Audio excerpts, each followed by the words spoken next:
इस हफ्ते की जो डेली राउंड अप है वो देने से पहले मैं आपको ये अपनी कैंडल इंट्रोड्यूस करवाना चाहती हूँ, क्योंकि मैं अक्सर आप लोगों को बताती हूँ कि कैंडल लगाइए, ये स्टोन रखिए, इससे क्लेंजिंग होगी, क्लैरिटी होगी, तो उसका मिलना मुश्किल होता है। बहुत सारे मुझे कमेंट्स नीचे आते हैं, तो मैंने फिर ये चाकरा कैंडल 7 काला की कैंडल इंट्रोड्यूस करवाई है। इसमें जिसे आप कह सकते हैं कि ये बेस्ट उससे बनी हुई है,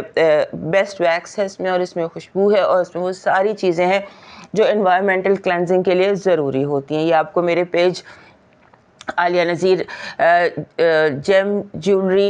एंड डेकोर पर मिल जाएगा, और ये बड़ी लो कॉस्ट पर हमने रखी है, क्योंकि हमने ये जो काम शुरू किया है ये हमने बहुत लो कॉस्ट पर काम शुरू किया। आप समझ लीजिए हम ब्रेक इवन पर काम करते हैं। मकसद सिर्फ यही है कि आपके साथ शेयर किया जाए जो हमारे पास है, जो हमारे पास नॉलेज है, और अगर हम आपको कुछ दे सकते हैं, आपको कुछ सही जानवन चीज़ें प्रोवाइड कर सकते हैं, तो उसके लिए आप मेरा पेज विज़िट कर लीजिए, आलिया नज़ीर जेमस्टोन ज्वेलरी एंड डेकोर। उसमें हमने ये कैंडल भी इंट्रोड्यूस करवाई हैं, और उसके साथ इस तरह की हमने की रिंग्स और इस तरह की ब्रेसलेट्स रियल स्टोन्स में इंट्रोड्यूस करवाई हैं, और उसमें आपको कॉस्ट जो है वो मेरा ख्याल है बहुत ही क्योंकि हमने इसको नॉन प्रॉफिट किस्म का काम शुरू किया, लिहाजा इसको आप देखिए, ये नॉन प्रॉफिट टाइप की एक हमारी एक पेज है जिस पर आपको फेसबुक पेज है, इस पर आपको ये चीज़ें अवेलेबल होंगी। सो ये आज मैंने अपने लिए भी, क्योंकि मुझे भी चाकरा, बिकॉज एनवायरनमेंट में 7 कलर होते हैं, 7 कलर का जो बैलेंस होता है वो बहुत ज़रूरी होता है, तो उसको जो नेचुरल चीज़ें होती हैं उनमें एक स्टोन और फिर कैंडल और ये लाइट्स जो हैं